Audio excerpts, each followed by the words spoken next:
Welcome to my YouTube channel students. तो आज हम स्टार्ट करने जा रहे हैं क्लास 10th का चैप्टर नंबर 1 जो कि है रियल नंबर्स। पहले हम रियल नंबर्स के बारे में कुछ इंट्रोडक्शन पढ़ेंगे। देखिए, रियल नंबर्स चाहे नंबर रैशनल हो या इरैशनल, वो सभी नंबर्स यानी दुनिया का हर नंबर रियल नंबर्स होता है। आइए अब समझते हैं नंबर्स के बारे में। सबसे पहले नेचुरल नंबर्स क्या होते हैं। देखिए, जो काउंटिंग नंबर्स होते हैं, अगर आपको कोई काउंटिंग करने को कहता है तो आप 1 से स्टार्ट करते हैं, 1 2 3 4 5 अप टिल इन्फिनिटी। तो यही कहलाते हैं हमारे नेचुरल नंबर्स। अब बात करते हैं होल नंबर्स की। इसके नाम में ही होल है, तो यानी ये 0 से स्टार्ट होता है, 0 1 2 3 4 5 अप टिल इन्फिनिटी। अगर बात करते हैं इंटीजर्स की, तो हर वो नंबर जो आप नंबर लाइन पे प्लॉट कर सकते हैं, चाहे वो ज़ीरो हो, चाहे वो पॉजिटिव नंबर हो या नेगेटिव नंबर हो, ये सभी के सभी इंटीजर्स कहलाते हैं। बस आपको ये याद रखना है कि ज़ीरो के राइट हैंड साइड में जो नंबर्स होते हैं उनको पॉजिटिव इंटीजर्स कहते हैं, और जो लेफ्ट हैंड साइड में होते हैं उन्हें नेगेटिव इंटीजर्स कहते हैं। रही बात फ्रैक्शन की, तो हर वो नंबर जो कि आप न्यूमरेटर डिनोमिनेटर के फॉर्म में लिख सकते हैं, जैसे कि मान लीजिए 3/5 है, तो जो ऊपर वाला नंबर है वो आपका न्यूमरेटर कहलाता है, और जो नीचे वाला नंबर है वो आपका डिनोमिनेटर कहलाता है। Coming to decimal students, decimal होते हैं जैसे 3.5। ये सारे नंबर्स आप अपने जूनियर क्लासेस में ऑलरेडी पढ़ चुके हैं। अब हम बात करने वाले हैं रैशनल नंबर्स की। देखिए, रैशनल नंबर्स वो नंबर्स कहलाते हैं जो कि p/q की फॉर्म में लिखे जाते हैं। बस दो कंडीशंस मैंडेटरी है। एक तो p एंड q दोनों इंटीजर्स होने चाहिए, और नीचे का जो डिनोमिनेटर होता है वो कभी भी ज़ीरो नहीं होना चाहिए। फॉर एग्जाम्पल 2/9, ये एक रैशनल नंबर है क्योंकि 2 और 9 दोनों इंटीजर्स है और डिनोमिनेटर जो है वो ज़ीरो नहीं है। अब दुनिया का कोई भी नंबर हो, चाहे वो नेचुरल हो, होल नंबर हो, फ्रैक्शन हो, इंटीजर्स या डेसिमल, ये सब के सब रैशनल नंबर्स की कैटेगरी में आते हैं। जैसे फॉर एग्जांपल आप 5 लेते हैं, तो कहने को तो ये एक काउंटिंग नंबर है, लेकिन आप इसके नीचे अपने आप से एक डिनोमिनेटर में 1 लगा सकते हैं, तो ये सारे नंबर्स कहलाएंगे रैशनल नंबर्स। अब बात करते हैं इरैशनल नंबर्स की। कोई भी नंबर का जो पैटर्न बनता है या फिर जो प्राइम नंबर के ऊपर आप रूट लगाते हैं, ये सब इरैशनल नंबर्स कहलाते हैं। अब हम बात करेंगे एक बहुत ही इंपॉर्टेंट टॉपिक की, जो है फंडामेंटल थ्योरम ऑफ अरिथमेटिक। ये स्टेटमेंट वाइज भी आपको अच्छे से लर्न होना चाहिए क्योंकि ये पेपर में बहुत ज़्यादा पूछते हैं। Every composite number can be expressed as a product of prime, and this factorization is unique apart from the order in which prime factors occur. इसको एक एग्जाम्पल के थ्रू समझते हैं स्टूडेंट्स।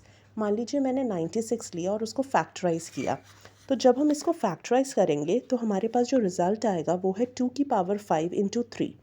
अब मैं 2 की पावर 5 इंटू 3 लिखूँ या 3 इंटू 2 की पावर 5, ऑर्डर से कोई मतलब नहीं है, लेकिन इन दोनों प्राइम नंबर्स का कॉम्बिनेशन जब मैं इसे प्रोडक्ट करूँगी, जितनी बार भी मैं 2 की पावर 5 को 3 से मल्टीप्लाई करूँगी, हर बार ही मेरे को 96 ही मिलेगा। यानी ये कॉम्बिनेशन ऑफ प्राइम नंबर्स बहुत ही यूनिक है। ऐसे ही आप कोई भी नंबर उठाएंगे, मान लीजिए आप 10 भी उठाएंगे, तो वो 2 इंटू 5 है। अब आप 2 इंटू 5 या 5 इंटू 10 कभी भी करेंगे तो आपके पास हमेशा 10 ही आएगा। तो यही होता है फंडामेंटल थ्योरम ऑफ अरिथमेटिक। फिर बात करते हैं HCF एंड LCM। HCF जैसे कि आप सब लोग जानते ही हैं, ये होता है हाईएस्ट कॉमन फैक्टर, और LCM होता है लोएस्ट कॉमन मल्टीपल। अब इसे एक एग्जांपल के थ्रू समझेंगे। मान लीजिए मेरे पास दो नंबर्स है 32 एंड 36। अगर मैं 32 को फैक्टराइज करूँ तो 2 की पावर 5 आता है, और 36 को फैक्टराइज करूँ तो 2 की पावर 2 इंटू 3 की पावर 2 आता है। अगर मुझे HCF निकालना है, जिसे हम हाईएस्ट कॉमन फैक्टर कहते हैं, तो उसके लिए पहले मैं चेकआउट करूँगी कि 32 और 36 में कॉमन नंबर क्या है। तो कॉमन नंबर है 2। अब मैं ये चेक करूँगी कि 2 की पावर छोटी किस में है। आप ऐसे याद कर लीजिए कि हाईएस्ट कॉमन फैक्टर में हाईएस्ट की जगह आपको लोएस्ट वैल्यू देखनी होती है कॉमन नंबर की। तो 2 की पावर 2 लोएस्ट वैल्यू है, तो यही हो गया इसका HCF। अब अगर मुझे LCM निकालना हो, तो मैं चाहे नंबर कॉमन हो या अनकॉमन हो, हर एक नंबर का, हर एक फैक्टर का हाईएस्ट वैल्यू देखती हूँ। जैसे 2 की पावर 5 जो है वो लेंगे हम, क्योंकि 5 और 2 में, मतलब 2 की पावर 5 और 2 की पावर 2 में 2 की पावर 5 जो है वो बड़ी है। ठीक उसी तरीके से ऊपर वाले नंबर में और नीचे वाले नंबर में 3 की पावर 2 हाईएस्ट है। तो 2 की पावर 5 इंटू 3 की पावर 2 यानी कि 288 मेरा आ गया LCM। अब एक बहुत इंपॉर्टेंट रिलेशन है, अगेन ये बहुत ज़्यादा इंपॉर्टेंट है, पेपर में बहुत ज़्यादा पूछते हैं, तो प्लीज़ इस पर थोड़ा सा ज़्यादा ध्यान दीजिएगा। Relation between LCM and HCF। इसके अंदर A into B is equal to LCM into HCF। ये एक बहुत इंपॉर्टेंट फार्मूला है जो आपको याद रखना है।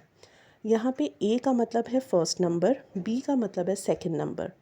कहने का मतलब ये है कि अगर आप कोई भी दो नंबर उठाते हैं और आप उनका प्रोडक्ट करते हैं और अगर आप उनका LCM HCF निकाल के उनका प्रोडक्ट करते हैं तो ये दोनों वैल्यूज़ बराबर आनी चाहिए। चलिए चेक करके देखते हैं।